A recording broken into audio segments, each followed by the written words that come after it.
Hello Firefight fans, today we're going to be having a quick look at combat and line of sight. So, starting with combat, just like moving and shooting, any ranges are measured from your leader's base.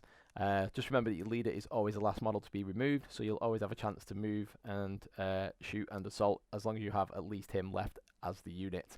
If you charge into combat, you roll the necessary amount of dice, and for every result that equals or exceeds your AS value, roll that again to beat your opponent's armor value. Each success is a wound, and enemy models are removed as required. That seems pretty straightforward. However, your opponent does get the chance to fight back if they have any models left. Bear in mind that charging into combat means you go first, and a successful charge and assault could well leave your opponent with significantly fewer dice to hit back with. The good news is, if you are on the receiving end of a mob of angry folks wanting to get up close and personal, you can react. Well, you can react if you have any of the following keywords: suppressive fire, evade, controlled fire, and countercharge. Of these, I think controlled fire might pay off the best, as it's essentially just a shooting action at the enemy with all models, all casualties immediately removed, which could reduce the effectiveness of the subsequent assault action. Countercharge means you basically just fight at the same time. Evade, obviously a bit sneaky, move away. I'll probably be swinging for that one quite a lot. And suppressive fire, the unit can attempt to blaze away, which could put the pin marker on the enemy unit, and a pin marker forces a -1 modifier on the subsequent assault.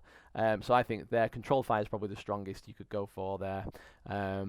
But it's worth bearing in mind as well that reacting marks that unit as activated. So a little bit of resource management there, risk and reward. And now on to line of sight. In short, Firefight uses a height system and not true line of sight like Dead Zone, which means that each model has a height value, and this is taken into account for line of sight and visibility.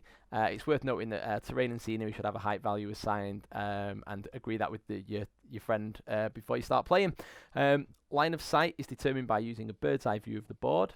Models have a 360-degree arc of sight. You draw a line from any part of your leader's base to the base of any model in the target unit. No need to measure for everyone else, just like moving and shooting and combat. Everything's measured from the leader's base. Models in the leader's unit do not obstruct line of sight. For models with no bases, vehicles for example, you measure from the edge of the main body or hull. All models in the unit get to shoot whether they can see the target or not, as in effect the models will be moving around within their area to take shots and then get back into cover or back into position. Now this will all be far better explained in the book. There's a lot more to it on the blog post as well. I'll post a link to that there, but in short, it seems quite straightforward along with everything else so far that we've seen from Firefight. So thank you for joining me on this episode. Hopefully you've liked, hopefully you've commented, hopefully you subscribed, or feel free to even share. So yeah, thanks very much for joining me on this one. Catch you in the next episode, guys.